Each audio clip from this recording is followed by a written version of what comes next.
technology and big new ideas, hired me in 2003 to build a lab to study what happens to people when they spend time in virtual reality. This was long before VR was a big thing, but I think it epitomizes the forward-thinking and the risk-taking mentality that Stanford does take. And as we go through my talk, hopefully you'll get excited about the big ideas and realize that these ideas really came to fruition because Stanford decided to take a chance on my work. If you do like the work I'm going to talk about today, I've written a book called Infinite Reality. And it's written for the very smart, brilliant person like yourselves who may not know what VR is, but who has a sneaking suspicion in the back of your minds that it may be important in your nation, in your commerce, in your children, etc. So if you do like this talk, please do give the book a read. What is virtual reality? So please show of hands, how many of you have walked around wearing a virtual reality helmet before? All right, so a good fair number of you. So let me just talk you through what VR is and how it works. So here you have a gentleman, and he's walking around. There are sensors that capture his every move. So every time he walks, 1 meter forward. Every time he turns his head 10 degrees to the right. Every time he opens his mouth to say something, there's sensors all over the room that capture those physical movements. Inside of the computer, there is a virtual world. So that virtual world could look just like this room. And every time I step 1 meter forward, the sensors measure that I moved a meter and redraw the world to reflect that movement. So in this case, a meter backward. So as this guy is walking around this room, every time he moves 100 times per second, we're redrawing the world to reflect that movement. Does anybody know what he's doing? Balancing on the... Very good. He is what we call walking the virtual plank. So he put the helmet on, and the physical room looked just like the room he was in physically, but it was a virtual version. And we decided to put a pit that was 10 meters deep in the middle of the room. So to give you a sense of how real virtual reality is, when you put this helmet on, the room looks the same. I hit a button, and I drop a chasm in that room. 1 and 2 adults refuse to step toward that pit.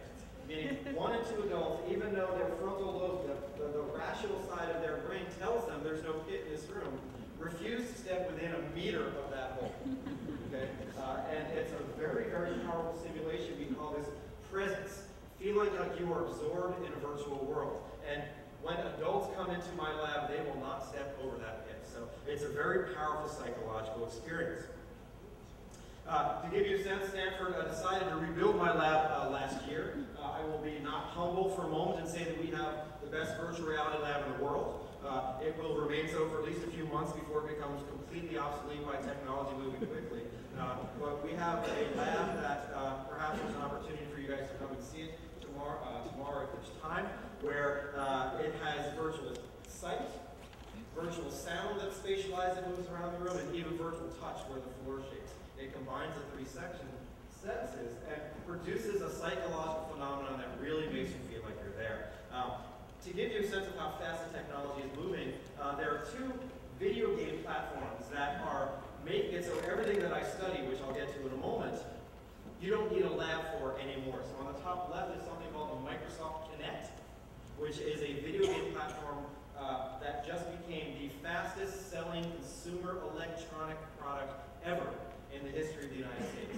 Not the fastest selling game, the fastest selling consumer electronic product. And what the Kinect does, it's a brilliant piece of technology that from a single infrared camera tracks all of your body movements. So in my lab, when you come, you have to wear sensors on your body, and there's cameras all over the room, and that's how we know that you stepped forward to update the pit. We have all these fancy equipment, costs hundreds of thousands of dollars.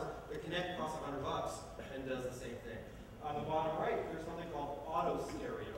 And auto stereo, half of VR is showing you immersively, perceptually real information. Auto stereo says, you know what, if you want to see 3D, you don't need glasses anymore. You have what's called a lenticular display, which is, you may have seen these postcards that when you look at them, they give you a sense of depth. They do that by reflecting light in various directions.